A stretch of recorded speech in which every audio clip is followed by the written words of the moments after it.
अष्टावक्र गीता उपदेश संख्या AG7।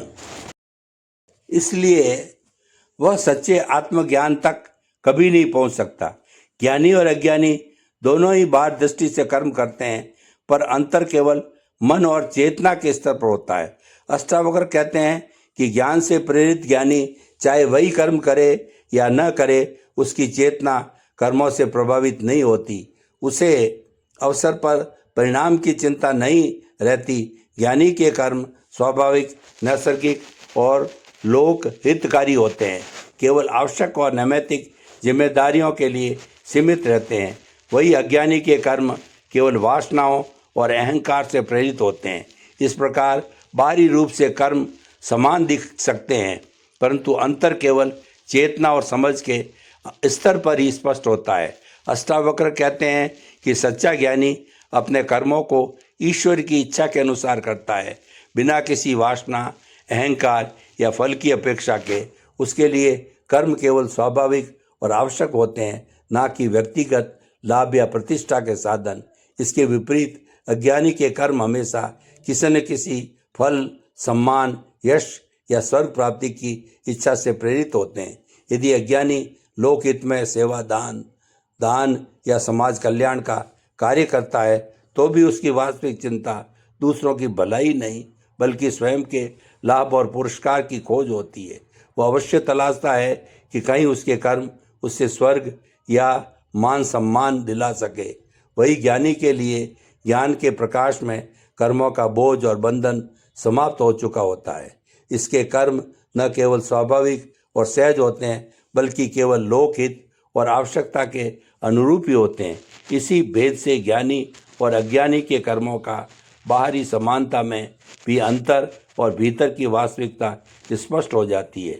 अष्टावक्र कहते हैं कि सच्चा ज्ञानी किसी भी कर्म में स्वर्ग प्राप्ति, फल की आकांक्षा या अहंकार से प्रभावित नहीं होता। वह ऐसे कर्मों की खोज में नहीं रहता जिनसे उसे लाभ या मान मिले, और ना ही वह यह कहता है कि मैंने यह किया, क्योंकि उसमें अहंकार का कोई स्थान नहीं होता। यही वह कुशलता है जो केवल ज्ञानी को प्राप्त होती है।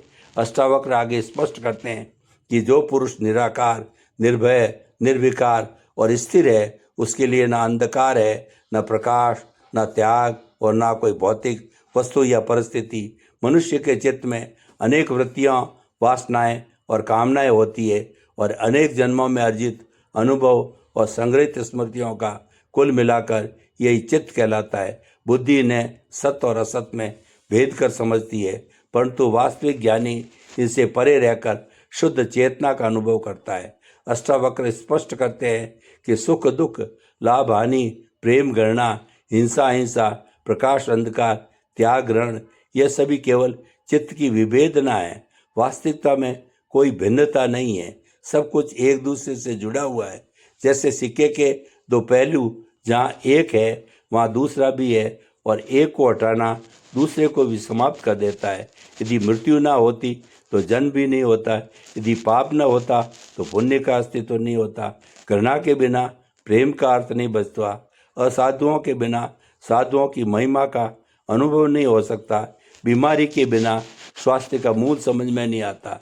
यह सभी परस्पर आश्रित और संयुक्त है, और इसी संतुलन और सह अस्तित्व में ही सृष्टि की वास्तविकता छिपी है। अष्टावक्र बताते हैं कि एक को हटाकर दूसरे को बचाना संभव नहीं है। जैसे यदि रावण को हटाया जाए तो राम की कथा भी अस्तित्व में नहीं रह सकती। नैतिक व्यक्ति इसमें भेद करता है, बुराई को दूर कर अच्छाई लाना चाहता है, अंधकार हटाकर प्रकाश की ओर बढ़ना चाहता है। इसके विपरीत धार्मिक व्यक्ति सब कुछ ईश्वरीय मानकर स्वीकार कर लेता है, किंतु सच्चा ज्ञानी एक ही आत्मा को जानकर निर्भय और निर्विकार हो जाता है। उसके लिए प्रकाश और अंधकार, ग्रहण और त्याग में कोई भेद नहीं रहता। वो स्वाभाविक रूप से जो करना आवश्यक है वही करता है, और हमेशा परमानंद रूपी आत्मा में स्थित रहकर किसी बाहरी परिणाम या भेदभाव से प्रभावित नहीं होता। अष्टावक्र आगे बताते हैं कि वास्तविक योगी का स्वभाव परिभाषित नहीं किया जा सकता। जहाँ भय होता है वहाँ निर्भयता की बात की जाती है, जहाँ मूढ़ता होती है वहीं विवेकता की अपेक्षा की जाती है, और जहाँ व्याकुलता होती है वहीं धैर्य की चर्चा होती है।